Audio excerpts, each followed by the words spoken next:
नमस्कार दर्शकों, मैं डॉक्टर हिया अग्रवाल नीलकंठ आईवीएफ जोधपुर से।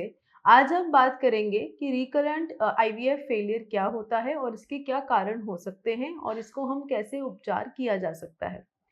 तो जब आमतौर से दंपतियों को निसंतानता के लिए आईवीएफ का इलाज बताया जाता है, तो आईवीएफ काफ़ी ज़्यादा सक्सेसफुल टेक्निक मानी जाती है। तो उनको इसी हाल से रहता है कि आईवीएफ करवा लेंगे तो 100% गारंटी हो जाती है कि बच्चा ठहर ही जाएगा, जो एक आम और गलत धारणा है। आईवीएफ की सफलता आज की तारीख में बढ़ती ही बढ़ती जा रही है, पर इसका मतलब ये नहीं है कि 100% हर पेशेंट में प्रेगनेंसी के स्वरूप में सफल हो ही जाती है।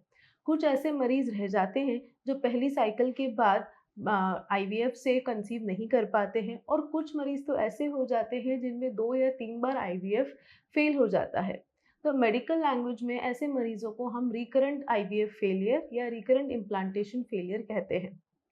इसे हम उसको मरीज़ को कहा जाता है जो दंपति अच्छे से अच्छे भ्रूण डालने के बाद भी 3 बार आईवीएफ में फेल हो चुके हैं। ऐसे मरीज़ों को हम रिकरेंट आईवीएफ फेलियर कहते हैं। इन मरीज़ों का कारण क्या हो सकता है? देखिए, हर डॉक्टर और हर सेंटर अपने आप में अच्छे से अच्छे भ्रूण डाल के आईवीएफ करने की और मरीज़ को सक्सेस देने की कोशिश करता है।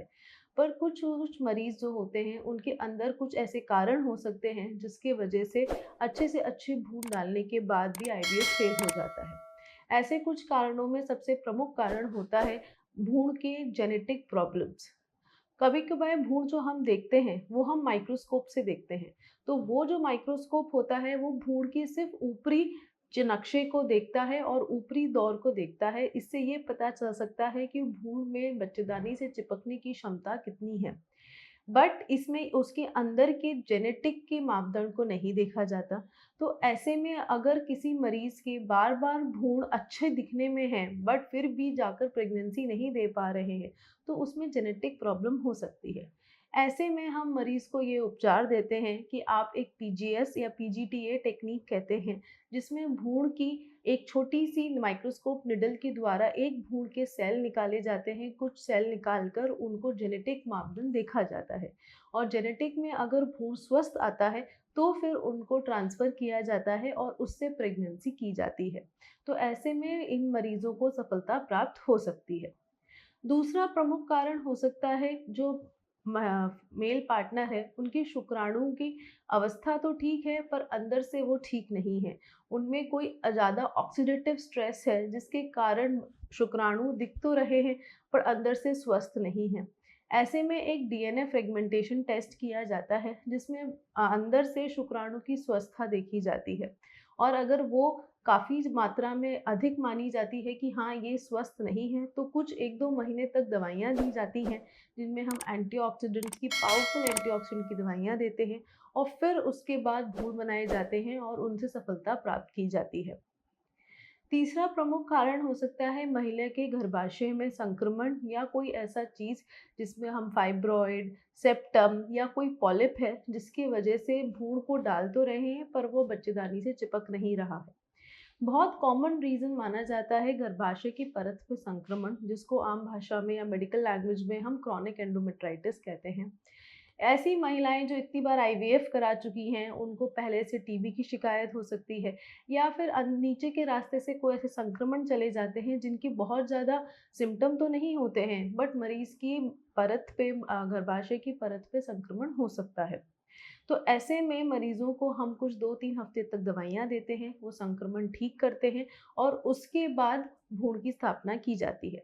अगर मरीज़ को सेप्टम, पॉलिप या फाइब्रॉइड जैसी बीमारी है, तो दूरबीन की जाँच के द्वारा, जिसको हम मेडिकल लैंग्वेज में हिस्ट्रोस्कोपी कहते हैं, उसको ठीक किया जाता है और फिर आईवीएफ किया जाता है।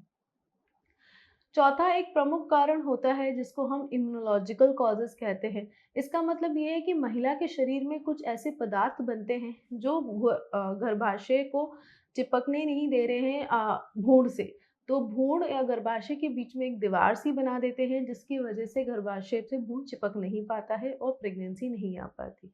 तो इसके लिए कुछ इंजेक्शंस होते हैं, कुछ इंफ्रालिपिड के इंजेक्शंस होते हैं, कुछ हम डेली इंजेक्शंस देते हैं, जिनसे इनको मॉड्यूलेट किया जा सकता है और मरीज़ की सक्सेसफुल होने के चांसेस बढ़ाए जा सकते हैं।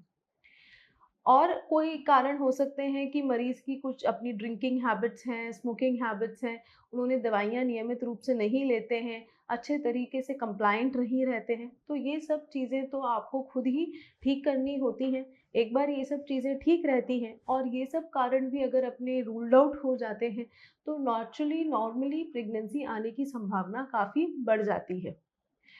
मोस्टली पेशेंट्स जो हैं आईवीएफ से कंसीव हो जाते हैं। तो अगर आप ऐसे हैं जो निसंतानता से पीड़ित हैं या फिर बार-बार आईवीएफ फेल हो रहा है और इसके बारे में आप कुछ अधिक जानकारी चाहते हैं, तो आप नीचे दिए गए नंबर पे कॉल कर सकते हैं या हमारे सेंटर विज़िट कर सकते हैं। धन्यवाद।